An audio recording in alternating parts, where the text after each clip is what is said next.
Okay, so I'm going to call, I made a little table over here because they want us to graph it, and we're going to need to plug in and find out ordered pairs that we can plot. So I made a table. I chose those values particularly because I know what's going to happen. But I want to point something out here. So just listen. Here's our parent function of y equals x squared, and then there's this minus 7 at the end.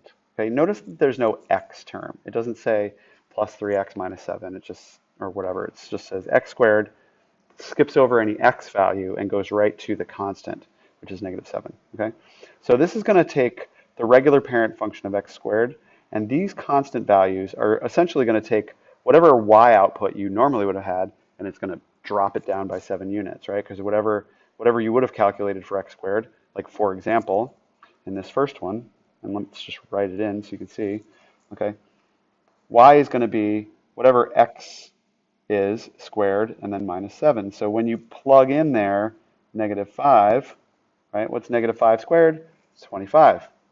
And normally we would plot, for the parent function, we would plot negative 5 comma 25.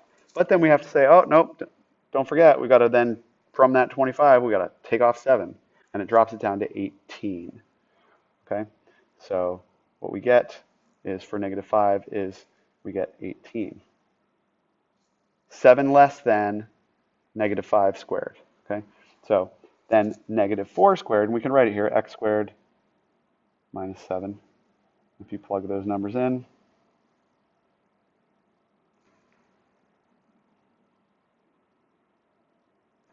let's plug it in. We're plugging negative 4. What's negative 4 squared? Well, negative 4 squared is 16. And then we take away 7, and we get 9. Let's plug in the next number,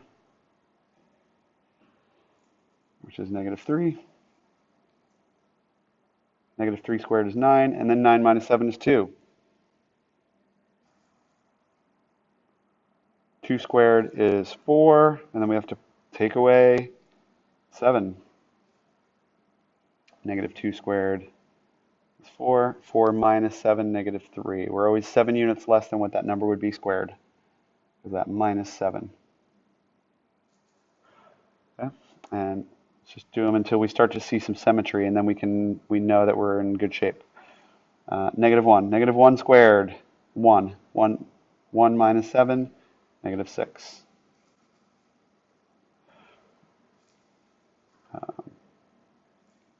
I wanted to put that still in blue. Negative 3. Here we get negative 6. And try it again with 0. What do we get for 0?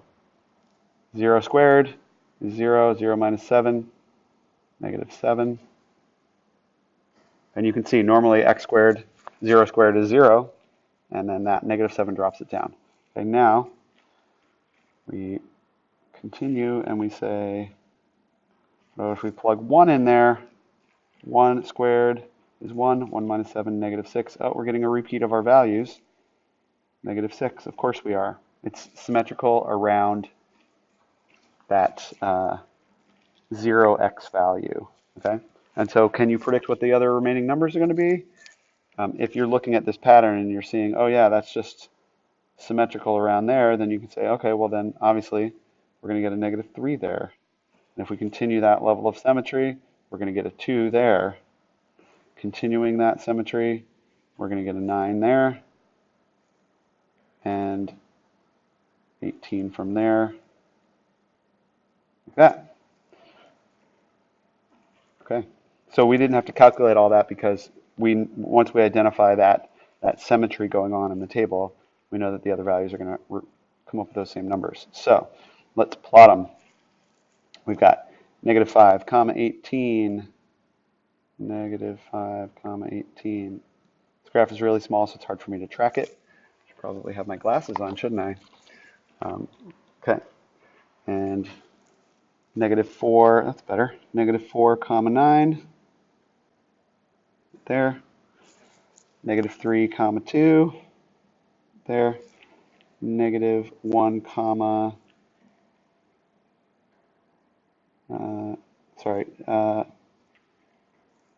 negative 2, comma, negative 3.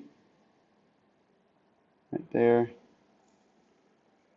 -1, comma, -6, 0, comma, -7, and that's where we're starting to get the symmetry. You'll see the symmetry happening now. 1, comma, -6, 2, comma, -3, 3, comma, 2, 4, comma, 9,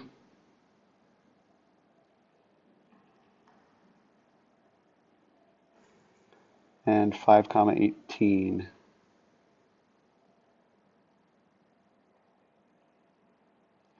There. So then when we sketch those, and it would be nice if I could sketch this neatly. I'm not great with this pen, but I'll try it. Let's start at the vertex point. Oops.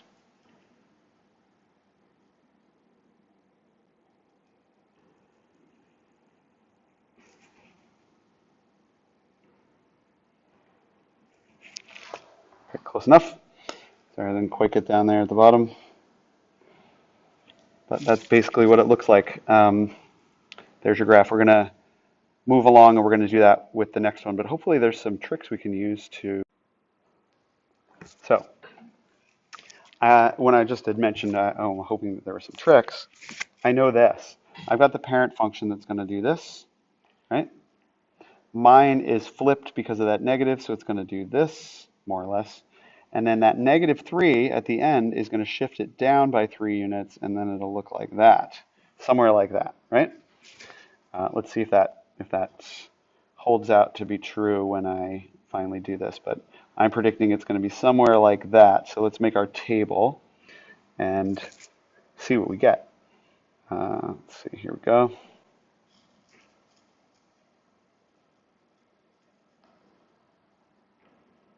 Okay, X and Y, and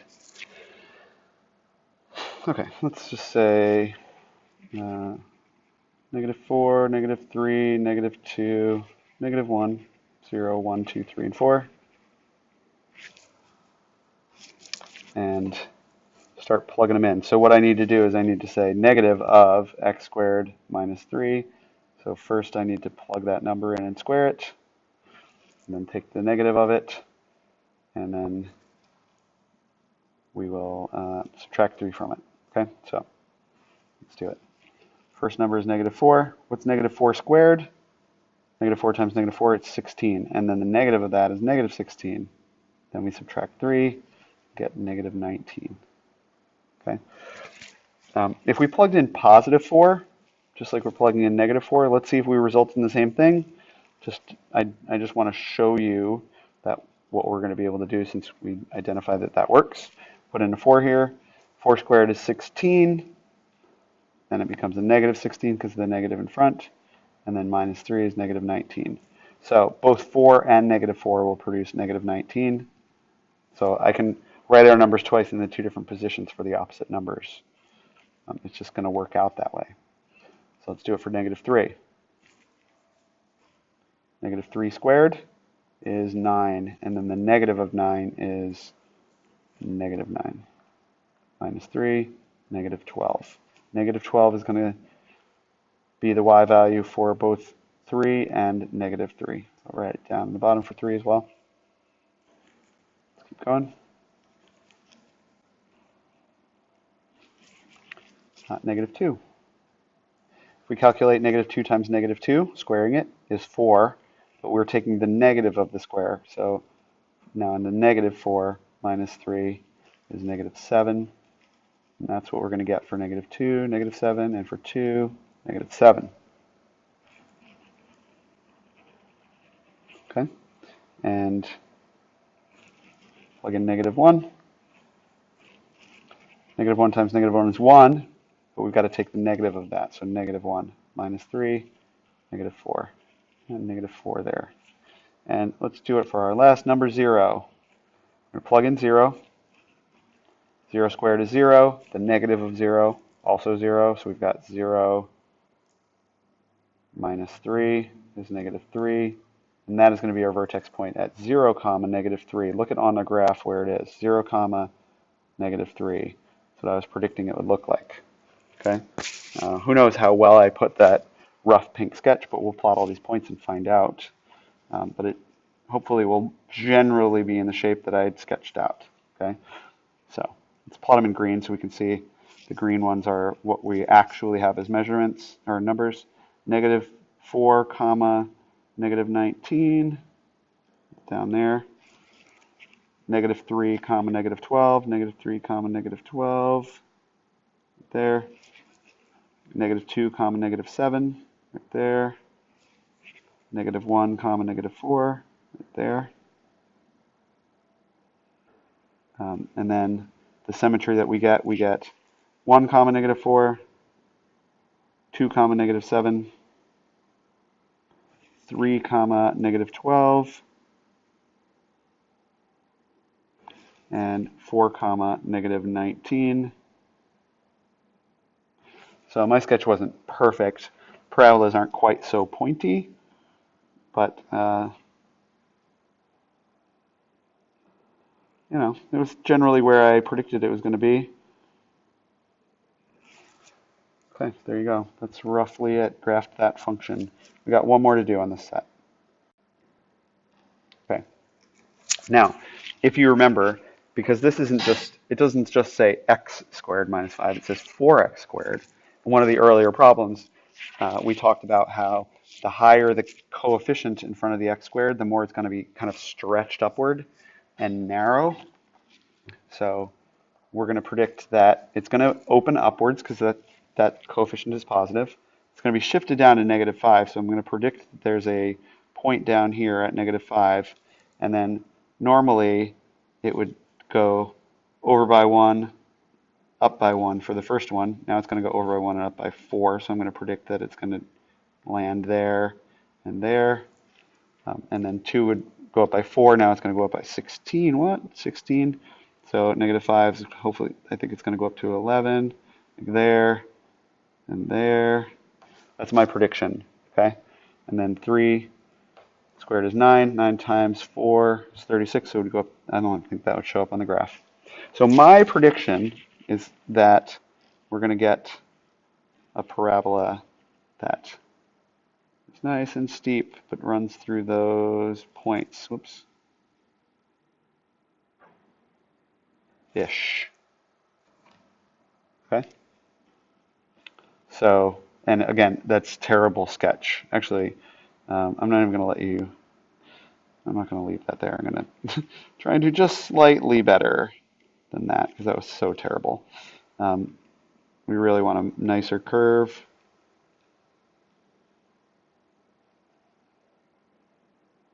That's my prediction. Those will go something like that. Okay, just based on what I see over there, and you'll get better at that, and you'll understand why I was able to make that prediction. But let's make a table. Let's just make a table and calculate some values to plot.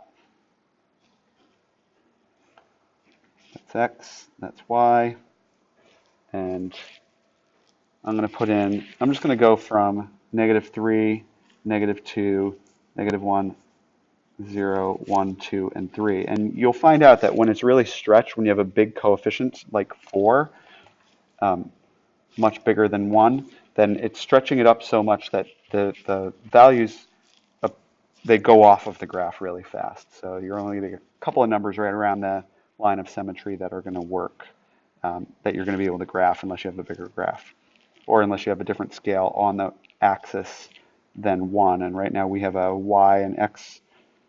Every one box is 1 unit, so I think we'll lose it pretty quickly. It'll fall off the graph pretty quickly. Now, let's plug it in. Let's write 4x squared minus 5, and then that means 4 parentheses, whatever we get when we square it, minus 5, or 4 times that number, minus 5, which is going to be some number, minus 5, which will result in a final number. Plug in -3. -3 squared is 9. 4 times 9 is 36. 36 minus 5 is 31. I'll write it in there. But we don't have, our graph doesn't go up to 31, it only goes up to 22. So we won't be able to get that point in there. We won't be able to show it on the graph. Now, try it again. Let's keep going. -2. -2 when you square it is 4. 4 times 4 is 16. 16 minus 5 is 11. And let's keep going with negative 1. Put negative 1 in there. Negative 1 squared is 1. 4 times 1 is 4. 4 minus 5, negative 1. Negative 1 comma negative 1. Let's see what happens with 0. And you hopefully should notice something with 0 is that when you put in 0, 0 squared is 0, 4 times 0 is 0, and 0 minus 5 is negative 5. When you put in 0 for the variable, the only thing that the resulting value that you get here at the bottom, right, this negative 5 right here, was in that problem up there, the one number that didn't have an x attached to it. Because everything that's multiplied by x gets multiplied by 0 when x is 0 and disappears, goes away, turns into 0. So the one remaining value when you plug in 0 is going to be whatever the constant was. So we've got a constant of negative 5, so that's what we got there. Okay? There's a logic to what I just said, and if you don't understand it, I'm happy to continue to talk to you about it if you come in and you want to know. But you know, there's a level of desire you need to want to know if you're going to come in and ask me about it, right? So, but if you're curious, what I just said, please do. So now we plug in 1. 1 squared is 1. 4 times 1 is 4. 4 minus 5 is negative 1.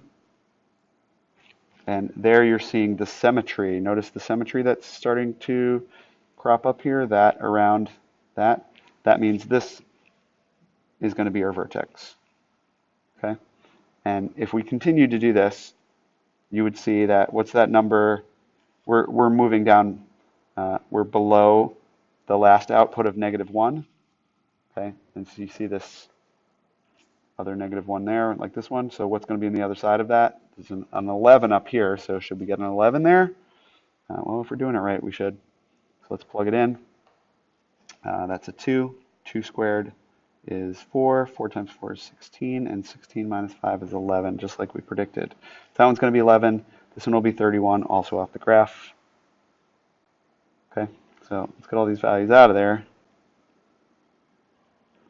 And then let's see how well my prediction was based on, I actually know some stuff about graphs, well, as you'd guess. And so I'll plot it in green and just see how we did.